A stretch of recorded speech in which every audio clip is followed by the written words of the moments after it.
Hello friends, good morning. आप सभी का स्वागत है हमारे यूट्यूब चैनल वीजाट क्लासेस पर। ये जो है द हिंदू एडिटोरियल वोकैब का क्लास है जो कि यूपीएससी, एसएससी, बैंक, सीटेट सभी एग्जाम के लिए काफ़ी इम्पोर्टेंट है। तो चलिए स्टार्ट करते हैं। फर्स्ट वर्ड जो है वह है एग्जहॉर्ट। ठीक है, फर्स्ट वर्ड जो है वो है एग्जहॉर्ट। ये वर्ब के तरह यूज होता है। इसका मीनिंग हो जाएगा to strongly encourage or try to persuade someone to do something.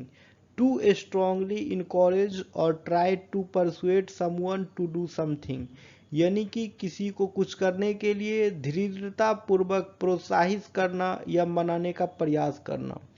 यानी कि किसी को कुछ करने के लिए दृढ़ता पूर्वक प्रोत्साहित करना या मनाने का प्रयास करना, उसी एग्जॉर्ट है। नेक्स्ट वर्ड है बिटरनेस। बिटरनेस जो है नाउन के तरह यूज होता है। इसका मीनिंग हो जाएगा एन अनप्लीजेंटली शार्प टेस्ट। इसका मीनिंग हो जाएगा एन अनप्लीजेंटली शार्प टेस्ट, यानी कि एक अप्रिय तीखा स्वाद। यानी कि एक अप्रिय तीखा स्वाद, उसे ही बिटरनेस कहते हैं। नेक्स्ट वर्ड है अनएनिमस। ठीक है, वर्ड के लास्ट में ओ यू एस लगा रहे तो एडजेक्टिव के तरह यूज होता है। इसका मीनिंग हो जाएगा used about A group of people all agreeing about something. Used about A group of people all agreeing about something, यानी कि व्यक्तियों का समूह किसी बात पर एक मत। ठीक है, व्यक्तियों का समूह किसी बात पर एक मत, उसे ही अनएनिमस कहते हैं। नेक्स्ट वर्ड है सलर। ये नाउन के तरह यूज होता है। ठीक है, नेक्स्ट वर्ड है सलर। ये नाउन के तरह यूज होता है। इसका मीनिंग हो जाएगा एन अनफेयर कॉमेंट और an insult that could damage peoples opinion of somebody या समथिंग। एन अनफेयर कॉमेंट और an insult that could damage peoples opinion of somebody या समथिंग, यानी कि किसी को बदनाम या लांछित करने वाले शब्द, उसे ही सलर कहते हैं। नेक्स्ट वर्ड है कॉन्डेम्न। ये नाउन के तरह यूज होता है। इसका मीनिंग हो जाएगा to criticise something or someone strongly usually for moral reasons. To criticise something or someone strongly usually for moral reasons, यानी कि आमतौर पर नैतिक कारणों से किसी चीज या व्यक्ति की कड़ी आलोचना करना। आमतौर पर नैतिक कारणों से किसी चीज या व्यक्ति की कड़ी आलोचना करना, उसे कॉन्डेम्न कहते हैं। ठीक है, नेक्स्ट वर्ड है आउटरेज। ये नाउन के तरह यूज होता है। इसका मीनिंग हो जाएगा something that is very bad or wrong and that causes you to feel great anger. Something that is very bad or wrong and that causes you to feel great anger, यानी कि अत्यधिक रोष उत्पन्न करने वाली दुर्व्यवस्था। यानी कि अत्यधिक रोष उत्पन्न करने वाली दुर्व्यवस्था, उसे ही आउटरेज कहते हैं। नेक्स्ट वर्ड है अपोलोगाइज। ये वर्ब के तरह यूज होता है। नेक्स्ट वर्ड है अपोलोगाइज। ये वर्ब के तरह यूज होता है। इसका मीनिंग हो जाएगा to say that you are sorry for something that you have done. To say that you are sorry for something that you have done, यानी कि किसी से किसी बात के लिए क्षमा याचना करना।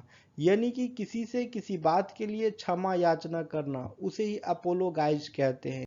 नेक्स्ट वर्ड है कम्युनल। नेक्स्ट वर्ड है कम्युनल। वर्ड के लास्ट में एयर लगा रहे तो एडजेक्टिव के तरह यूज होता है। इसका मीनिंग हो जाएगा shared by A group of people. इसका मीनिंग हो जाएगा shared by A group of people, यानी कि सामूहिक या सामुदायिक या फिर पंचायती, उसे कम्युनल कहते हैं, यानी कि सामूहिक या फिर सामुदायिक।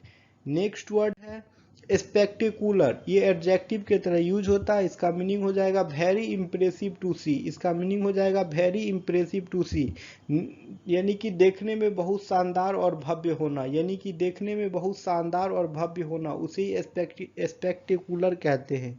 नेक्स्ट वर्ड है सॉलिडेरिटी। ये नाउन के तरह यूज होता है। नेक्स्ट वर्ड है सॉलिडेरिटी। ये नाउन के तरह यूज होता है। इसका मीनिंग हो जाएगा the support of one group of people for another because they agree with their AIIMS.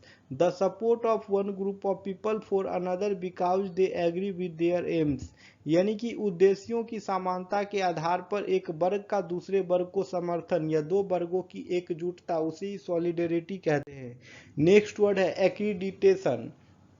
ठीक है। नेक्स्ट वर्ड है एक्रीडिटेशन। वर्ड के लास्ट में ION लगा रहे तो नाउन के तरह यूज होता है। इसका मीनिंग हो जाएगा official approval given by an organization when somebody or something achieves a certain standard. Official approval given by an organization when somebody or something achieves a certain standard. यानी कि निर्धारित मानदंड को प्राप्त करने पर संस्था विशेष द्वारा दी गई अधिकृत मान्यता उसे ही एक्रीडिटेशन कहते हैं। नेक्स्ट वर्ड है विंडिक्टिव। ये एडजेक्टिव के तरह यूज होता है। ठीक है। नेक्स्ट वर्ड जो है ये है विंडिक्टिव। ये एडजेक्टिव के तरह यूज होता है। इसका मीनिंग हो जाएगा wanting or trying to hurt somebody without good reason.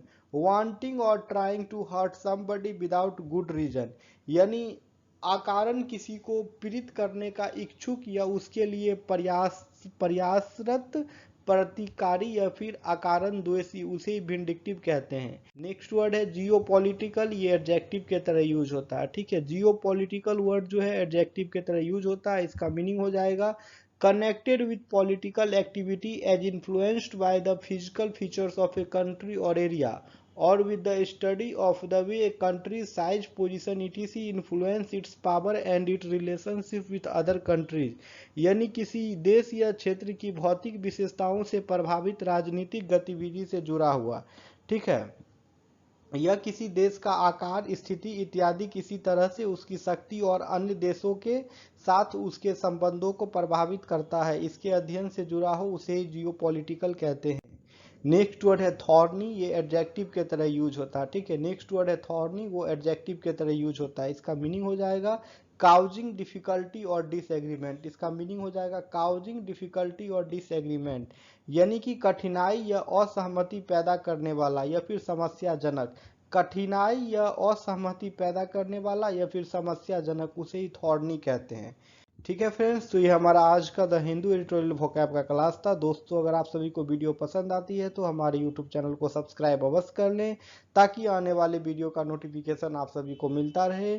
और सभी लोग वीडियो को लाइक करें और वीडियो को शेयर करें। ठीक है। तो हम सेशन को एंड करते हैं, फिर मिलेंगे नेक्स्ट वीडियो में कल के क्लास में। Okay everyone, thank you.